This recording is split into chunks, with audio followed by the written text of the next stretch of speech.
Bonsoir à tous et bienvenue dans ce point de l'actualité.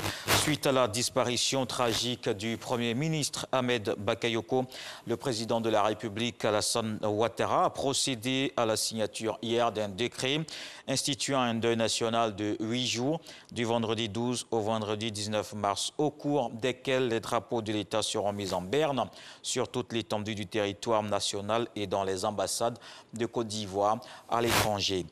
Ahmed Bakayoko, Premier ministre, était aussi ministre de la Défense. Il a contribué à l'amélioration des conditions de vie et de travail de ces hommes. Il a imprimé sa marque au sein de la Grande Muette. Ahmed Bakayoko veillait surtout au rayonnement de l'outil de défense de la Côte d'Ivoire. Abou Sanogo. Il faisait corps avec ces hommes, toujours à leur contact. Ahmed Bakayoko aura marqué son passage à la tête du ministère de la Défense.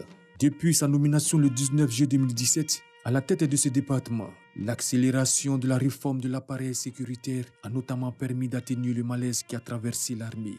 Après sa prise de fonction, Ahmed Bakayoko s'est engagé à mener 9 actions fortes qui contribueront à redonner une nouvelle image à l'armée ivoirienne et à la gendarmerie nationale. Il s'agit de la rénovation des casernes du pays, de la réglementation des tenues, de la formation, de la lutte contre l'injustice et du renforcement de la discipline, du rétablissement de l'ordre ainsi que la promotion de la cohésion, de l'équité et de la proximité entre soldats et haut commandement et entre soldats et population. Il avait une autre idée de la fonction militaire. Et très tôt d'ailleurs, il a compris que l'action militaire est portée par des hommes. Ainsi, sous son impulsion, la Côte d'Ivoire participe aux actions de maintien de paix à l'extérieur. Sous sa houlette, notre pays accueille l'école de guerre à Zambakro et l'Académie internationale de lutte contre le terrorisme à Jacquesville. Ahmed Bakayoko a aussi contribué au projet de rénovation de l'hôpital militaire d'Abidjan-Achma et des bâtiments de l'école militaire préparatoire technique de Benjeville.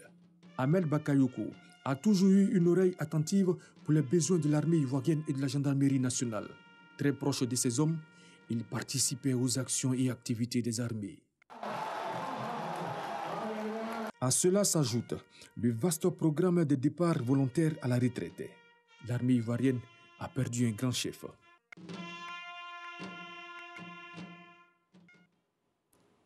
Imam, guide religieux, prédicateurs et fidèles musulmans d'Abobo ont décidé de prier ce vendredi dans les différentes mosquées. Des prières adressées à Allah pour leur maire, Ahmed Bakayoko, premier magistrat de cette commune. Il avait l'habitude d'accomplir la prière de Djouma tous les vendredis dans l'une des mosquées de la commune. Il ne manquait pas à ces occasions de rendre visite à des membres de la communauté musulmane. Dans l'actualité nationale, il y a cette lutte contre la Covid-19. Les autorités sanitaires font le point.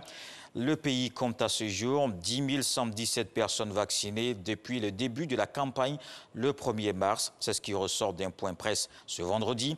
Les cibles sont les agents de santé, des forces de l'ordre et le personnel enseignant. Pour la seconde phase, il faut ajouter désormais les personnes âgées de plus de 50 ans et celles porteuses de pathologies chroniques. Le ministre de la Santé, Akaolé, rassure à nouveau, le vaccin AstraZeneca est fiable et jusque-là, il n'y a pas encore d'effets secondaires majeurs. Dans le reste de l'actualité, Patrice Motsepe, élu par acclamation président de la Confédération africaine de football, aujourd'hui à Rabat pour la période 2021-2025, la FIFA a œuvré pour qu'il soit le seul candidat en lice. C'est le premier Sud-Africain à occuper ce poste. Le milliardaire succède au Malgache Ahmad, suspendu 2 ans de toute activité liée au football. Le Sénégalais Augustin Senghor, le Mauritanien Ahmed Yahya et 3 autres forment les 5 vice-présidents. L'Ivoirien Jacques Kanoma va se contenter d'un poste de conseiller spécial de Monsieur le Président de la CAF. La Pologne et la Hongrie ont saisi la Cour de justice de l'Union européenne. Ces 2 pays accusés d'enfreindre les principes de l'État de droit contestent le mécanisme qui conditionne les versements de fonds européens au respect de ces principes. Avec cette démarche, Varsovie et Budapest jouent la montre en espérant échapper aux sanctions. La décision de la Cour ne devrait pas intervenir avant l'automne 2022. Le Parlement européen et la Commission entendent demander une procédure accélérée. On termine au Pérou où le ministère public péruvien a annoncé jeudi avoir requis 30 ans d'emprisonnement contre Keiko Fujimori. Cette dame, leader de la droite populiste, est accusée d'avoir illicitement financé ses candidatures infructueuses aux élections présidentielles de 2011 et 2016. La date du procès n'a pas encore été fixée. Elle sera annoncée lorsque tous les recours juridiques contre l'accusation auront été épuisés.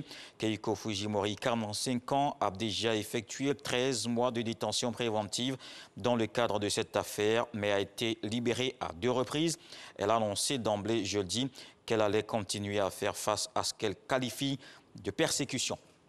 Je vous donne rendez-vous à 20 h pour la grande édition, mais tout de suite à suivre les infos régionales.